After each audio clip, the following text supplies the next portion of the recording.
चलिए भाई, आज हम लोग अपने इस क्लास में देखते हैं टेट और सीटेट के लिए मैथ का सिलेबस क्या है। क्योंकि किसी भी चीज की यदि हम तैयारी करते हैं, किसी चीज के विषय में पढ़ते हैं, सबसे पहले उसका सिलेबस हमको पता होना चाहिए। जब हमको सिलेबस पता होगा तभी उसी के अनुसार हम लोग तैयारी कर सकते हैं। इसलिए आप टेट और सीटेट दोनों में मैथ में क्या आता है, कहां से क्वेश्चन पुट अप होते हैं, उसी क्वेश्चन हमको जवाब देना होता है। दोस्तों, आप हमारे इस चैनल से लगातार जुड़ जाइए, क्योंकि आपको टेट और सीटेट से रिलेटेड जितने भी मटेरियल है सब इस चैनल पे प्रोवाइड कर देंगे, सब आपको मिल जाएगा। निश्चित ही आप हमारे चैनल से जुड़े रहेंगे, हमसे जुड़े रहेंगे तो निश्चित ही आपका टेट निकलेगा। हमने अपने पहली क्लास में बताया था किस प्रकार से हमको स्ट्रेटजी बनानी है, और आज की क्लास में आपको हम मैथ का सिलेबस दिखा रहे हैं कि आपको क्या क्या पढ़ना है। जब आपको सिलेबस के विषय में पता होगा तभी उसके अंदर हम जाके पढ़ाई करेंगे, तो निश्चित ही आप इसमें जुड़े रहिए। देखिए, सबसे पहले हम बात करते हैं टेट और सीटेट की जो क्लासेस चल रही है। सब्जेक्ट मैथ है, आपका सब्जेक्ट मैथ है। मैथ में हमको कौन कौन सा सिलेबस पढ़ना है। सबसे पहले हम पढ़ते हैं संख्या पद्धति। संख्या पद्धति पे सबसे पहले पढ़ेंगे। इसमें जितना भी क्वेश्चन आता है, सारे जो पिछले 10 साल के क्वेश्चन है उसके विषय में भी हम बताएंगे, और आगे कैसे क्वेश्चन बन सकते हैं उसके विषय में भी बताएंगे। उसके बाद हमको पढ़ना है मासा एवं लासा, महत्तम समापवर्तक एवं लघुत्तम समापवर्तक, ये दोनों हमको पढ़ना है। उसके बाद भिन्न भिन्न पढ़ना है। भिन्न होती क्या है, भिन्न में क्वेश्चन कैसे पुट अप होते हैं, क्योंकि सिंपल भिन्न है और बड़ी भी भिन्न है, तो उसमें क्वेश्चन क्या क्या आते हैं उसको जब हम लोग सिलेबस पढ़ेंगे तभी, जब हम अंदर डीपली इसका अध्ययन करेंगे तभी हमको पता लग पाएगा। और उसके बाद है दशमलव। दशमलव क्वेश्चन आप लोगों ने बहुत साल में किया होगा, लेकिन यहाँ पे थोड़ा ट्रिकी मैथ पढ़ना है कि हम सॉल्व तो कर लेंगे लेकिन जल्दी कैसे सॉल्व कर पाएंगे। क्योंकि कंपटीशन सबसे बड़ी चीज यही होती है, क्वेश्चन तो आपको आता है लेकिन उस टाइम पीरियड में आपको उस क्वेश्चन को हल करना होता है, उस प्रेशर में आपको क्वेश्चन हल करना होता है। तो आप जितना अभ्यास किए रहेंगे उतना आपके लिए अच्छा रहेगा। तो आप लगातार इसमें देखते रहिए, आपको सारा कुछ मिल जाएगा। उसके बाद आता है इकाई परिवर्तन। इकाई परिवर्तन में हमें मात्रक इसका बदलना होता है। अगर कोई चीज सेंटीमीटर में है मीटर में बदलना है, मीटर में है किलोमीटर में बदलना है, इन सब तरीके का क्वेश्चन आपको यहाँ पे मिलेगा। उसके बाद है सरलीकरण। ये भी बहुत ही अच्छा है कि हमको सरलीकरण करना होता है। इसमें सरलीकरण में आपके भिन्न भी आ जाएंगे, आपके बीजगणित भी आ जाएंगे, कुछ क्वेश्चन मिल जाएंगे।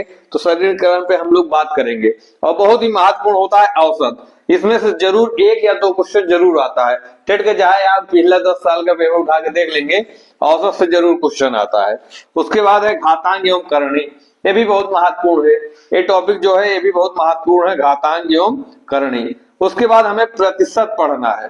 प्रतिशत बहुत ही इंपॉर्टेंट टॉपिक है, बहुत इजीली आप लोग कर पाएंगे।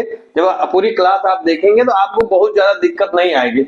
जिनको मैथ में कुछ भी नहीं पता है, जिनको मैथ से घबराहट लगती है, लेकिन हमारी क्लास देखने के बाद निश्चित ही हम आपसे वादा कर सकते हैं कि आप इसमें पारंगत होकर निकलेंगे।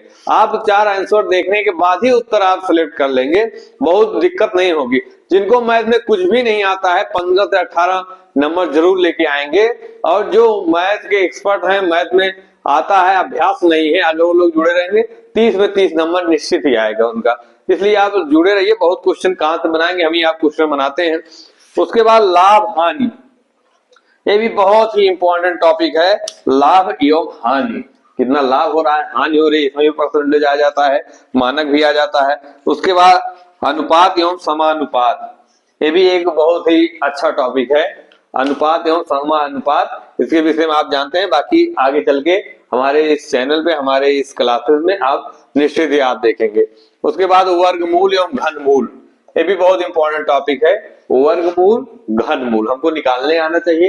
हमको कुछ संख्याएं ऐसी होती हैं जिनका वर्गमूल और घनमूल पता होना चाहिए, इसमें से क्वेश्चन आते हैं। अब समय दूरी, ये तो बहुत ही इंपॉर्टेंट टॉपिक है।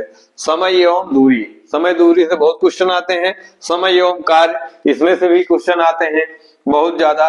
उसके बाद है बीजीय व्यंजक, बीजीय व्यंजक से भी क्वेश्चन आते हैं, इसको भी सॉल्व करना आपको सिखाएंगे पूरा। क्षेत्रफल निकालना, एरिया जितना है उसको सिखाएंगे आपका। उसके बाद है आयतन, आयतन भी आपको सीखने को मिल जाएगा यहीं पे। ज्यामिति, ज्यामिति भी आप सीखेंगे। ज्यामिति के बाद आता है घड़ी, उसके बाद पैटर्न। इतना आपका सिलेबस है। अगर इतना आप कर लिए तो समझ लो गणित में 30 का 30 नंबर ले आएंगे। लेकिन बहुत से लोग हैं जिनका सब्जेक्ट ही नहीं रहा है मैथ, लेकिन ये गणित जो है सिर्फ कक्षा 8 तक का ही है। आप बहुत ध्यान से देखेंगे तो बहुत बड़ी बात नहीं होती, इंटर हाई स्कूल इंटर का कुछ नहीं आने वाला है, सिर्फ 8 तक आपको सही से आ रहा होगा। इसको आप देखेंगे तो कक्षा 5 का सिलेबस काफी है। ज्यादा सब हम लोग पढ़े हैं कक्षा 5 तक ही पढ़े हैं, कक्षा 8 तक तो सारे चीजें पढ़े हैं, वही चीजें, कोई अलग सा नहीं है सिलेबस, बस वही है। लेकिन हम लोग ये होता है कि कुछ चीजें भूल जाते हैं, जब अभ्यास करेंगे देखेंगे तो निश्चित ही आपको आएगा। तो आज दोस्तों हम लोगों ने पढ़ा कि हमारा सिलेबस क्या है। इससे पहले हम लोगों ने देखा था कि हमें स्ट्रेटजी कैसे बनानी है, कैसे क्लास को मतलब कैसे किस सब्जेक्ट में कितना नंबर ला सकते हैं।